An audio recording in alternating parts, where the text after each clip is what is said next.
الكرم مولاي صل وسلم دائما أبدا على حبيبك خير الخلق كلهم يا رب مصطفى بلغ مقاصدنا واغفر لنا ما مضى يا واسع اللهم صل وسلم وبارك عليه وعلى آله. Bismillahirrahmanirrahim. Alhamdulillahi rabbil alamin. Wassalatu wassalamu ala asyrafil anbiya wal mursalin sayyidina wa habibina wa syafi'ina wa maulana Muhammadin wa ala alihi ashabihi ajma'in. Amma ba'du, subhanaka la ilma lana illa ma 'allamtana innaka antal alimul hakim. Rabbi shrah li sadri wa yassir li amri wahlul 'uqdatam min lisani yafqahu qawli. La haula wa la quwwata illa billahil aliyil azim. Ma'asyiral muslimina wal muslimat, hadirin hadirah, Bapak Ibu Saudara jamaah Masjid Nurul Yaqin yang dirahmati Allah Subhanahu wa taala. Wa nahussu bidzikri, yang sama-sama kita hormati guru kita Abuya Bapak Kiai Haji Ghazali Musannif, matta'anallahu bituli hayatih. Mudah-mudahan beliau senantiasa sehat walafiat, terus memberikan bimbingan kepada kita semua dalam kita melaksanakan ibadah kepada Allah Subhanahu wa taala. Amin ya rabbal alamin. Hadirin jamaah yang dirahmati Allah Subhanahu wa taala, pertama-tama puji syukur senantiasa kita panjatkan kehadirat Allah Subhanahu wa taala. Alhamdulillah pagi ini kita berjumpa kembali. Mudah-mudahan perjumpaan kita di pagi hari ini, kajian-kajian kita memberikan kemanfaatan, keberkahan untuk kita semua. Amin ya rabbal alamin. Salawat beserta salam semoga senantiasa tercurahkan kehadirat junjungan Nabi besar Muhammadin sallallahu alaihi wasallam. Hadirin yang dirahmati Allah, kajian kita melanjutkan pertemuan yang lalu dalam kesunahan di dalam i'tidal. Pertemuan yang lalu telah kita bahas kesunahan di dalam i'tidal. Ada satu lagi kesunahan di dalam i'tidal, yaitu tentang kunut. Ini nanti yang akan kita bahas, kesunahan di dalam i'tidal. Khususnya adalah sholat subuh dan sholat witir di bulan Ramadan separuh akhir. Ada kesunahan, yaitu kesunahan tentang kunut. Ini nanti yang akan kita bahas, berfokus terhadap pembahasan kunut. Hadirin yang dirahmati Allah, kunut ini adalah satu rangkaian di dalam sholat yang disunnahkan. Menurut Imam Syafi'i ini disunnahkan pelaksanaannya, nanti akan dijelaskan, yaitu ketika i'tidal pada sholat subuh ataupun pada sholat witir di bulan Ramadan. Kalau Imam Malik pelaksanaannya sebelum ruku, ketika berdiri sebelum ruku kunut Imam Malik. Kalau Imam Abu Hanifah tidak mensunahkan kunut, ini tidak mensunahkan. Jadi kalau ada jamaah yang memang ikut sholat di sini dia nggak kunut, ya, itu pengikutnya Imam Abu Hanifah. Tapi kesunahan ini semoga tidak menjadi perdebatan, gesekan. Kalau dulu memang kencang ini gesekannya masalah kunut, sebelah sono kunut, sebelah sini kagak ada gesekan. Tapi ini sebenarnya tidak dijadikan perpecahan, tapi ini adalah rahmat kasih sayang. Itu sudah dicontohkan sendiri. Imam Syafi'i itu yang mengatakan ini kunut adalah sunnah dilakukan. Suatu hari Imam Syafi'i itu berziarah ke makamnya Imam Abu Hanifah yang mengatakan tidak disunnahkan kunut. Ketika itu Imam Syafi'i berziarah ke makam Imam Abu Hanifah, kebetulan waktunya subuh, dan Imam Syafi'i kebetulan sholat di situ di makamnya Imam Abu Hanifah. Apa yang dilakukan Imam Syafi'i? Tahu bahwasanya Imam Abu Hanifah tidak mensunahkan kunut. Sholatnya Imam Syafi'i pada saat itu enggak kunut beliau. Sholat di makamnya Imam Abu Hanifah, kebetulan ziarah ke makam Abu Hanifah. Imam Syafi'i yang mengatakan kunut itu sunnah, pada saat itu enggak kunut. Karena kebetulan lagi ziarah ke makamnya Imam Abu Hanifah yang mengatakan kunut itu tidak disunnahkan. Ya enggak ada masalah. Ya, boleh-boleh saja. Orang mau kunut silahkan, enggak juga enggak apa-apa. Yang penting kita tahu siapa yang kita ikuti. Ya. Ini bahkan ulama-ulama kita dulu pun mengajarkan seperti itu.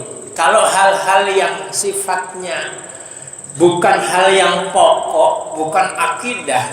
Kalau akidah nggak bisa ditawar-tawar sudah. Kalau akidah nggak bisa ditawar-tawar. Kalau hal-hal yang furu, ya, yang sifatnya bukan yang pokok, ya, itu ya fleksibel saja. Kita ingin mendapatkan yang lebih dalam rangkaian ibadah kita, lakukan yang sunnah-sunnah itu. Bahkan ini nanti perlu kita lakukan karena nanti kesunahan yang kita lakukan itu akan menjadi tambalan penutup, ya, dari yang wajib-wajib yang ada ketinggalannya yang kita tidak tahu ada kurang-kurangnya, maka ditutup itu dengan sunnah-sunnah yang kita lakukan. Jadi kalau yang sifatnya pokok nggak bisa ditawar-tawar, tapi kalau yang sunnah ya silahkan. Ya, jadi perbedaan ini ya rahmah jadinya, kasih sayang. Ulama-ulama dulu pun mengajarkan seperti itu. Ada satu masjid itu, kalau di Jawa itu ada yang pakai beduk kentongan itu. Ada juga masjid yang nggak ada beduknya, nggak ada kentongannya. Wah, ini masjid nggak ada beduknya, nggak ada kentongan, ini masjid siapa ini masjidnya? Orang mana ini? Ya nggak ada masalah juga. Ya, boleh saja pakai kentongan, enggak. Karena apa? Penunjuk sholat itu bukan beduknya, bukan kentongannya. Penunjuk sholat itu adalah azannya. Kalau dulu di Jombang itu Kiai Hashim itu mengatakan itu enggak ada anjuran pakai beduk, pakai kentongan, enggak. Tapi ada rekanan beliau itu Kiai Fakih Mas Kumambang Gresik itu pakai kentongan. Tapi unik, ini satu guru ya, rekanan itu ya berbeda dalam masalah ini. Uniknya kalau Kiai Hashim itu berkunjung ke Kiai Fakih Gresik yang mengatakan pakai beduk, kalau Kiai Hashim nggak pakai beduk. Kiai Hashim kunjung ke Gresik, itu di Gresik masjidnya kentongannya beduknya diumpetin. Kiai Hashim mau datang, diumpetin beduk. Karena Kiai Hashim mengatakan nggak pakai beduk, nggak pakai kentongan. Kunjung ke Gresik itu beduknya kentongannya diumpetin, karena Kiai Hashim mau datang. Begitu sebaliknya, Kiai Fakih Gresik datang ke Tebu Ireng. Ya, Tebu Ireng mengatakan nggak pakai beduk, nggak pakai kentongan. Kiai Fakih Gresik pakai beduk, pakai kentongan. Ya, Kiai Fakih mau datang ke Tebu Ireng. Tebu Ireng masjidnya dibeliin kentongan, dibeliin beduk. Kiai Fakih mau datang. Unik. Itu hal-hal yang bukan sifatnya pokok, bukan sifatnya buruk, artinya ya, tidak perlu ada perdebatan yang berlebihan. Ya.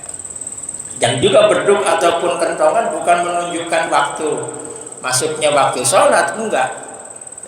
Pernah juga terjadi para ulama kumpul itu, bulan puasa kumpul, ya, buka puasa sambil bahas persoalan yang ada. Itu menjelang maghrib, ada salah satu santri belum maghrib ya, kurang 5 menit apa kurang berapa menit itu, kentongannya dipukul, beduknya dipukul, beduk.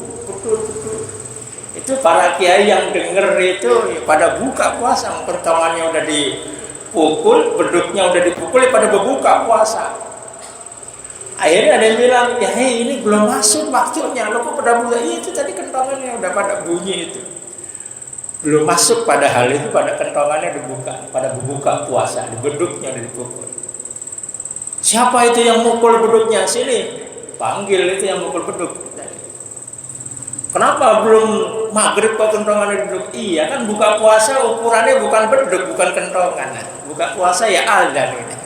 Yang salah siapa ya? Ya bukan berarti dengan beduk atau dengan kentongan ini menandakan waktunya sholat, tapi menandakan waktunya sholat adalah kalau sudah dikumandangkan adzan. Itu pun harus sesuai dengan. Kembali kepada masalah kunut ya. Jadi kunut ini termasuk adalah yang disunnahkan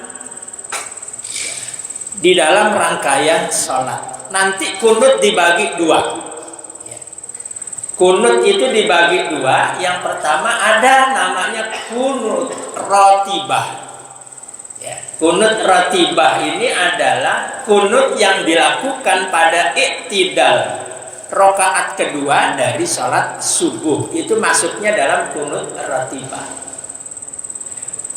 Yang kedua, ya, ada lagi termasuk kunut ratibah itu adalah kunut pada iktidal yang akhir pada sholat witir bulan Ramadan separuh akhir. Itu masuknya dalam kunut ratibah. Jadi ada kunut ratibah, ada kunut nazilah.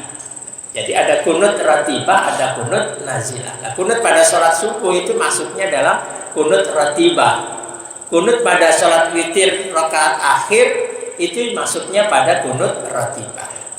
Ada kunut ratibah, ada kunut nazilah. Kunut ratibah ada dua, pada sholat subuh dan pada sholat witir. Kunut nazilah itu kunut yang dilaksanakan ketika ada musibah yang menimpa pada orang-orang muslim di kampungnya ataupun di kampung orang lain, maka dianjurkan untuk kunut nazilah. Karena ada musibah yang turun, maka dianjurkan untuk melaksanakan kunut nazilah. Kapan aja, mau subuh, mau zuhur, mau asar, mau maghrib, mau isya, kalau memang ada musibah yang turun pada orang-orang muslim, maka dianjurkan untuk kunut nazilah. Hadirin yang dirahmati Allah, kunut itu sendiri kalau menurut bahasa artinya ad-du'a bil khair wasyarr. Doa yang kandungnya baik ataupun tidak baik itu disebut dengan kunut. Kunut menurut bahasa ya, doa yang kandungannya baik ataupun doa yang kandungannya jelek, tidak baik, itu adalah kunut menurut bahasa. Apa sih artinya kunut? Oh, kunut itu doa baik ataupun doa tidak baik, itu artinya kunut menurut bahasa. Kalau menurut istilah kunut itu apa? Kalau menurut istilah itu adalah kunut yang secara khusus dilakukan ya pada sholat subuh ataupun pada sholat witir. Jadi sudah menjadi istilah doa yang dilakukan pada sholat subuh rakaat kedua ketika iktidal ataupun pada sholat witir separuh akhir rakaat akhir di bulan Ramadan. Jadi sudah menjadi istilah. Ya. Kunut ini disunnahkan. Ya. Ini berdasarkan hadis yang diriwayatkan oleh Imam Bukhari dari Imam Anas Su'ila, Imam Anas ditanya, aqanatan Nabi sallallahu alaihi wasallam fi subhi. Sahabat Anas ditanya, kalau Rasul itu kunut apa enggak di dalam salat subuh? Qala na'am, ya. Rasulullah melaksanakan kunut di dalam salat subuh. Ya, jawaban sahabat Anas ketika ditanya. Faqila lahu awaqanata qabla ruku. Kemudian ditanya lagi sahabat Anas, Rasul itu kunutnya sebelum ruku au ba'da ruku atau setelah ruku kunutnya Rasul? Maka sahabat Anas menjawab, qala ba'da ruku'i yasira. Rasul kunutnya itu setelah ruku, sedikit setelah ruku, berarti bangun dari ruku ketika i'tidal, disitulah posisinya rukuknya baginda Rasul. Ini sebagaimana yang telah dijelaskan oleh Imam Syafi'i. Jadi kunutnya itu pelaksanaannya adalah setelah ruku, bangun dari ruku, disitulah pelaksanaannya kunut. Dalam keterangan lain, ya, Imam Nawawi mengatakan madhabuna annahu yustahabbul qunut fiha. Ya, madhab kita Imam Syafi'i, Imam Nawawi mengatakan disunahkan untuk melaksanakan kunut, ya, sawaun nazalat am lam tanzil nazilah, baik pada saat itu turun musibah ataupun tidak turun musibah, mazhab kita kata Imam Nawawi disunnahkan untuk kunut. Wa biha qala aktsarus salaf, orang-orang terdahulu mengatakan seperti itu, ya kunut disunnahkan. Wa man ba'dahum, dan orang-orang setelahnya pun mengatakan ya sunnah melaksanakan kunut. Wa mimman qala bihi, termasuk orang yang mengatakan disunnahkan kunut adalah Abu Bakr As-Siddiq, sahabat Abu Bakar, wa Umar bin Al-Khattab, sahabat Umar bin Khattab, wa Utsman wa Ali wa Ibnu Abbas wal Bara, ya, rawahul Baihaqi bi asanid sahihah. Ya, termasuk juga sahabat Utsman, sahabat Ali, Imam Ibnu Abbas. Orang-orang terdahulu mengatakan mazhab kita disunnahkan untuk melaksanakan kunut.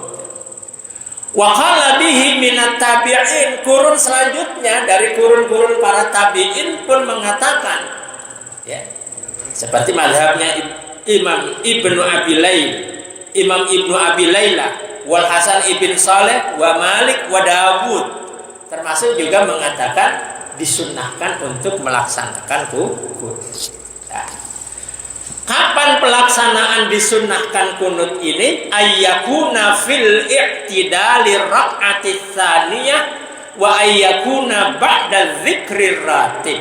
Pelaksanaan kunutnya itu dilaksanakan adalah pada i'tidal rakaat kedua pada salat subuh dan setelah menyebutkan atau mengucapkan zikir yang diajarkan dalam i'tidal, zikir yang disunnahkan dalam i'tidal. Jadi bangun dari ruku, sami Allahu liman hamidah, Rabbana lakal hamd.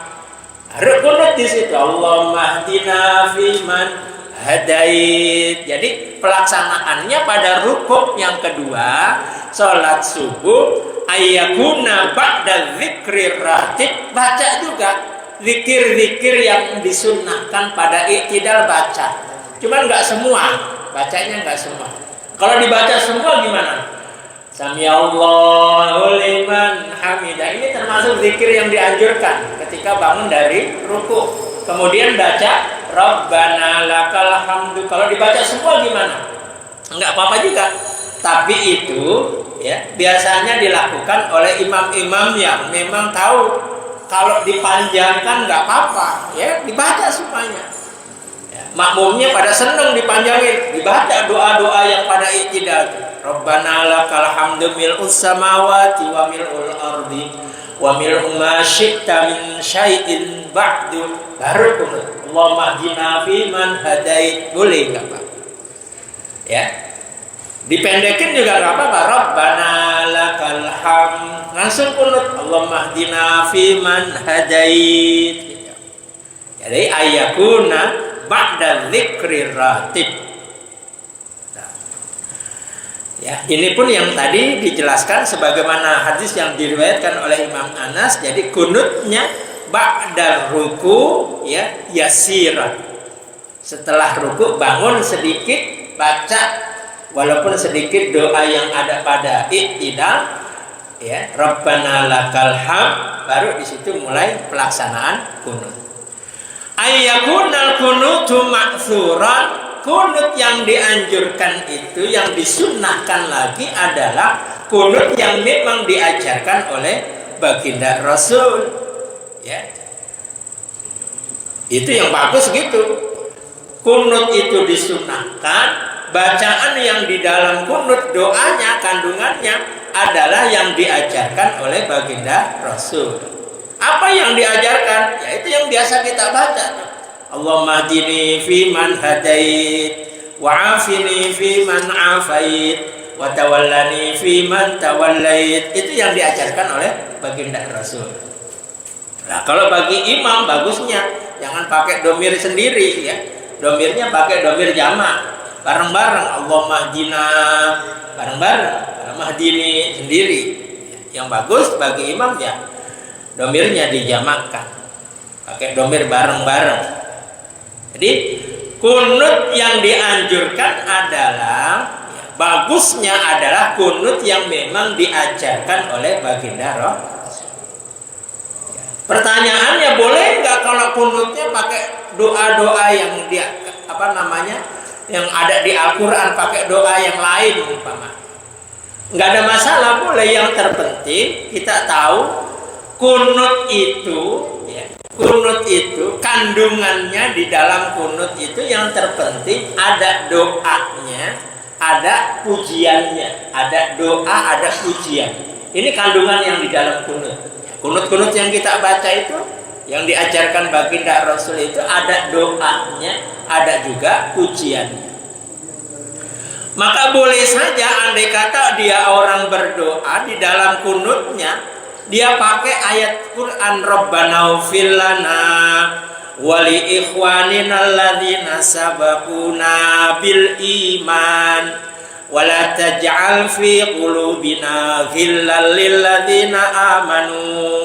Boleh, itu kandungan doanya. Habisin ayatnya, Rabbana innaka ra'ufur rahim. Rabbana innaka ra'ufur rahim, ini kandungan pujiannya. Jadi ayat itu ada doanya sekaligus di akhir ayatnya ada pujiannya. Ya, Rabbana ighfir lana, ya Allah semoga Engkau berikan ampunan kepada kami, wali ikhwanina alladzina sabaquna bil iman, kepada saudara-saudara kami yang terlebih dahulu beriman. Ya, wala taj'al fi qulubina ghillan lil ladzina amanu, jangan kau jadikan di hati kami rasa dengki terhadap orang-orang yang telah beriman. Ini kandungannya doa. Nah, ditutup dengan akhir ayatnya, Rabbana innaka ra'ufur rahim. Ini kandungannya adalah kandungan pujian. Boleh enggak apa-apa. Ya, dapat kesunahannya walaupun tidak pakai doa yang diajarkan Nabi. Sunnahnya sih kalau kunut pakai doa yang diajarkan oleh Nabi. Kalau dia mau pakai ini nggak apa-apa. Termasuk andai kata ada orang doa kunutnya simpel, Allahumma ufirli ya ghafur, simpel. Allahumma ufirli itu kan doa. Ya Allah, semoga Engkau berikan ampunan kepadaku. Ya ghafur, wahai Allah zat yang maha memberikan ampunan. Itu sudah cukup ketika orang mau membaca doa kunut pakai yang simple.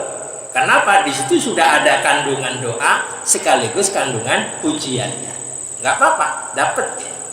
Asal kesunahan kunutnya dia dapat. Allahumma ufirli ya ghafur. Wa sallallahu ala sayyidina Muhammadin wa ala alihi wa sahbihi wa sallam. Cukup. Ya, cukup. Ya. Ini bisa dilakukan ketika Umpamanya imamnya tidak kunut umpamanya. Ya, kita pengen kunut. Boleh apa enggak? Kalau imamnya enggak kunut, kita pengen kunut. Ini boleh apa tidak? Kalau terjadi perbedaan yang sangat mencolok sekali, enggak bisa, enggak diperbolehkan. Imamnya enggak kunut umpamanya. Ya, dia kepingin kunut. Cuman dia kepingin kunut pakai kunut yang panjang tadi. Imamnya sudah sujud. Udah sujud kemana tahu, dia masih doa. Cuman doanya pakai kunut yang panjang. Allahumma hdina fiman hadait wa afina fiman afait. Ini nggak boleh. Kenapa? Karena terjadi perbedaan yang sangat mencolok sekali antara imam dan makmum. Nah, caranya supaya dia bisa dapat kesunahannya kunut, jika imamnya tidak kunut, pakai doa yang simple tadi. Imamnya nggak kunut umpamanya sami Allahu liman hamidah, imam sujud Allah, dia pengen kunut, pakai doa yang simpel. Ya, pakai doa yang simpel, yang penting kandungannya ada doa, ada pujiannya. Allahumma ghfirli ya ghafur Allah. Ini kan nggak terjadi perbedaan yang sangat mencolok, maka masih diperbolehkan. Kalau imamnya tidak kunut, dia kepingin kunut, silahkan. Tapi pakai doa yang simpel supaya tidak terjadi perbedaan yang mencolok. Wa afdalul kunuti ma warada anhu sallallahu alaihi wasallam. Paling utamanya doa kunut adalah doa yang telah datang dari baginda Rasul, yaitu doa Allahumma hdini fi man hadaita wa afini fi man afaita wa tawallani fi man tawallaita wa barik li fi ma a'taita wa qini syarra ma qadaita fa innaka taqdi. Nah, ini doa, kandungan doa. Setelahnya fa innaka taqdi wa la yuqda alaik. Ini adalah kandungan pujian. Maka kalau imam, kenapa kok orang kunut di awal bacanya keras, di tengah pelan, nanti di akhir bacanya keras lagi? Ya karena memang kandungan doanya di awal. Di tengah bukan kandungan doa, tapi kandungan pujian. Ya, maka bacanya pelan. Fa innaka taqdi wa la yuqda alaik wa innahu la yadhillu man walait wa la ya'izzu man adait tabarakta wa ta'alait falakal hamdu ala ma qadait astaghfiruka wa atubu ilaih. Ini doa yang diajarkan oleh Nabi. Ada kandungan doanya, ada kandungan pujiannya. Maka imam mengeraskan di awal, di tengah pelan. Kenapa? Karena itu kandungan pujian. Di awal imam bacanya keras, makmum sunnah ngaminin. Entar di tengah karena kandungannya pujian, sama-sama bareng-bareng baca as-sanahnya, pujiannya. Lah nanti di akhir ditutup lagi dengan sholawat atas Nabi, sholawat atas keluarganya Nabi, sholawat atas sahabatnya Nabi. Makmum mengamininya. Jadi di dalam kunut itu memang ada beberapa kesunahan. Kunut itu sunnah. Di dalam kunutnya ada kesunahan lagi. Apa? Baca doa kunut yang diajarkan oleh Nabi. Ya. Nabi mengajarkan sampai situ saja. Kemudian disunnahkan membaca sholawat atas Nabi. Ya. Dianjurkan baca tuh sholawat atas Nabi. Setelah baca sholawat atas Nabi, dianjurkan lagi ya untuk membaca sholawat atas keluarga Nabi. Setelah itu dianjurkan lagi membaca sholawat atas sahabat Nabi. Ya. Jadi kalau doa yang diajarkan kunutnya sampai tadi itu wa atubu ilaik. Namun di dalam kunut dianjurkan untuk berselawat kepada Nabi. Ya. Membaca selawat gandengin sekalian membaca salamnya. Karena ini berdasarkan ayat Qur'annya itu innallaha wa malaikatahu yusalluna 'alan nabi ya ayyuhalladzina amanu sallu 'alaihi wa sallimu 5. Jadi digandeng. Jangan lupa kalau baca sholawat sekaligus gandengin dengan baca salamnya, karena ayatnya begitu, ya, digandengin. Jadi membaca sholawat, ya, membaca salam itu dalilnya ya digandengin dengan ayat Al-Quran itu tadi. Cuman hati-hati ketika membaca doa kunutnya, ya. Ketika dia membaca salawat wa sallallahu ala sayyidina Muhammadin, lah ujungnya wassalam, yang bagus gitu. Wa sallallahu ala sayyidina Muhammadin wa alihi wa sahbihi wassalam, yang bagus. Ya, jangan wasallim, yang bagus wassalam, karena depannya itu kalau di dalam ilmu sorofnya itu adalah bentuknya bentuk lampau fi'il madhi, maka di akhir juga sama wasalla, yang akhirnya wasalla, bentuknya juga fi'il madhi. Sallallahu belakangnya wasalla. Nah, kalau salawat atas keluarganya Nabi, dalilnya itu adalah kenapa kok salawat juga atas keluarganya Nabi? Iya, itu dalilnya berdasarkan dalil yang ketika baginda Rasul ditanya, bagaimana caranya berselawat kepada engkau ya Rasulullah? Apa jawab baginda Rasul? Qulu Allahumma salli ala Muhammadin wa azwajihi wa dzurriyyati. Kalau kalian berselawat kepadaku, ya, maka ucapkanlah Allahumma salli ala Muhammadin wa azwajihi wa dzurriyyati. Jangan ketinggalan keluarganya Nabi. Nah, ini yang dipakai dalil sekaligus doa selawat dan salam juga untuk keluarganya Nabi. Nah, di akhir ditutup dengan doa untuk para sahabat Nabi. Ini dalilnya, dalilnya dalil qiyas, memang disamakan. Termasuk keluarganya Nabi, ya, disamakan adalah sahabat-sahabatnya Nabi. Wa ala alihi wa sahbihi. Nah, dalil wa sahbihi itu dalilnya dalil qiyas. Disamakan sahabat itu seperti keluarganya Nabi. Hadirin yang dirahmati Allah Subhanahu wa taala. Ada doa yang diajarkan sahabat Umar. Kalau mau pakai digabungin silahkan. Ya, sholatnya sendiri atau sholatnya jadi imam yang makmumnya pada senang dipanjangin. Gabungin enggak apa-apa. Ada doa kunut yang diajarkan oleh sahabat Umar. Panjang memang. Allahumma inna nasta'inuka wa nastahdika wa nu'minu bika wa natawakkalu alaik wa nusni alaikal khaira kullah nashkuruka wa la nakfuruk wa nakhla'u wa natruku man yafjuruk Allahumma iyyaka na'budu wa laka nusalli wa nasjud wa ilaika nas'a wa nafid wa narju rahmatak wa nakhsha 'adzabak inna adzabakal jidda bil kuffari mulhik. Ini doa kunut yang diajarkan oleh sahabat Umar. Kalau mau digabungin itu enggak apa-apa, ya. Cuman memang agak panjang. Nah, ketika doa kunut ini sunnahnya lagi adalah raf'ul yadaini fil kunut ain takunal yadani maksyufah wa ayyaj'ala batna kaffai ila sama. Jadi angkat tangannya, ya, ketika doa kunut angkat tangannya, ya, antakunal yadan maksyufa, biarkan terbuka ini kedua telapak tangannya, biarkan terbuka. Wa ayyaj'ala batna kaffai ila sama. Ini tangan telapak tangannya arahkan ke atas, ya. Jadi begini istilahnya. Allahumma hdina, diangkat tangannya, biarkan terbuka. Ya, telapak tangannya arahkan ke atas.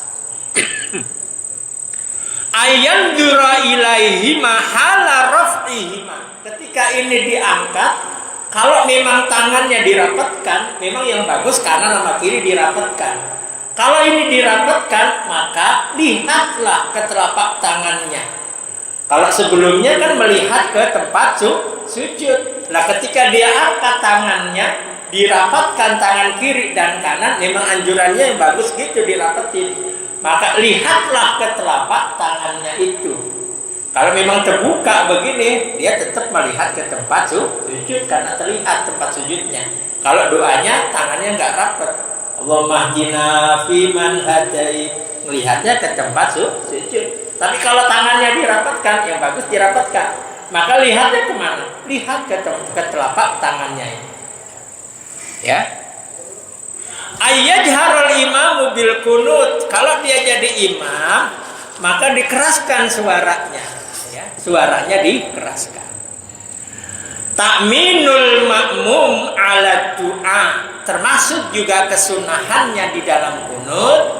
Bagi makmum dianjurkan untuk mengamini doanya imam. Allahumma hdina fiman hadait. Amin. Makmum mengaminkan. Ya. Kemudian selain mengaminkan doanya imam, makmum juga mengamini sholawat atas Nabi dan keluarga Nabi dan sahabat Nabi yang diucapkan oleh imam.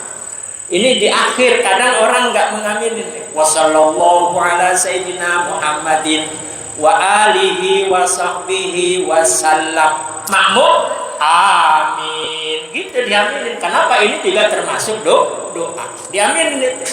Jadi di awal diaminin, di tengah pujian ikut baca bareng sama imam. Nanti ketika baca sholawat, ya makmum mengaminin juga. Baca bareng juga boleh, selawatnya baca bareng sekalian. Wassallallahu ala sayyidina Muhammadin wa alihi wa sahbihi wa baraka wasallam. Amin. Jangan lupa diaminin. Kenapa? Itu juga kandungan doa. Ayyaqnutal makmumu idza lam yasma' kunuta imamihi.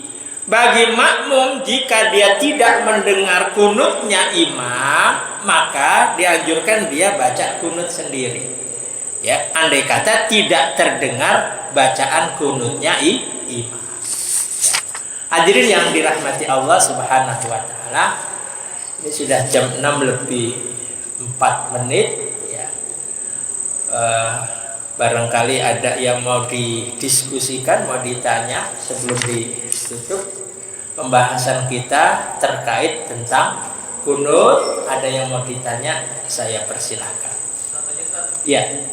Kalau kita sholat subuh, iya. Iya. Betul. Iya. Nah, kita ketinggalan di salat subuh dapat rakaat kedua. Rakaat kedua ikut imam kunut ya kita ikut kunut.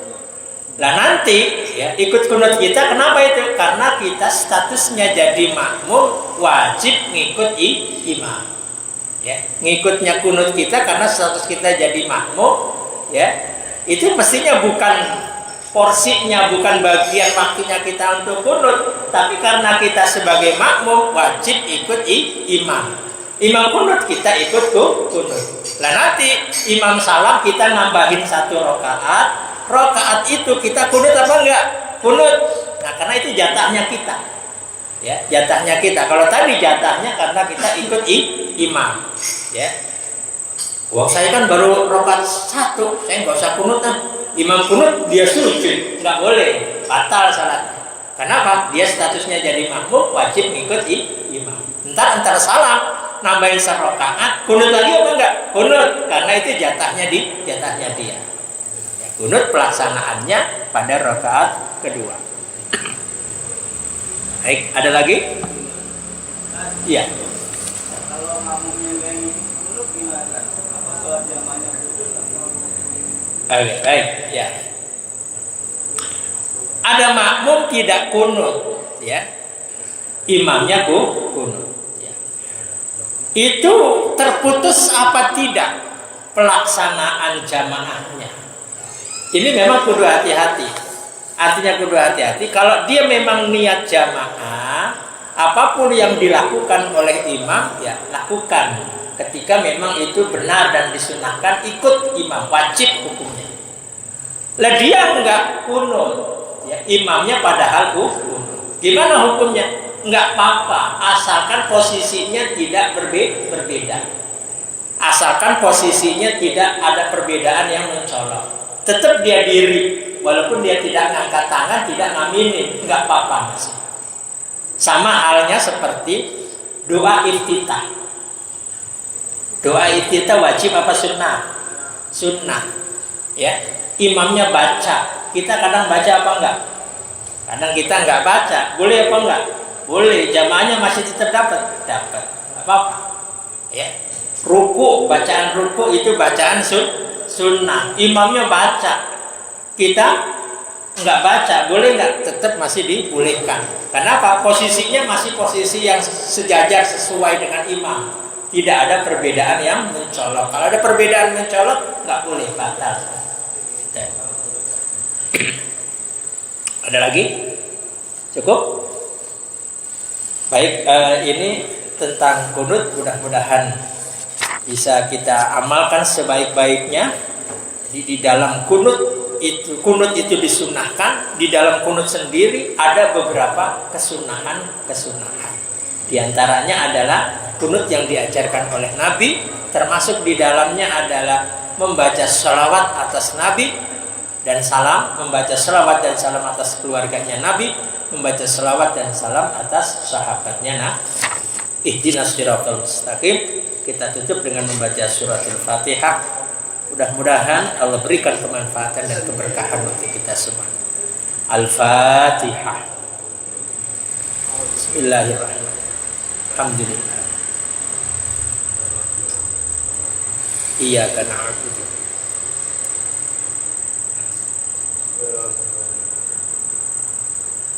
Wa'fu 'anna ya karim, wa'fu 'anna ya rahim, ya arhamar rahimin, irhamna ya farijal ham, ya kashifal gham, ya man ya'tihi yaghfir wa yarham, ya dafi'al bala, ya dafi'al bala, ya rahman, ya dafi'al bala, ya rahim.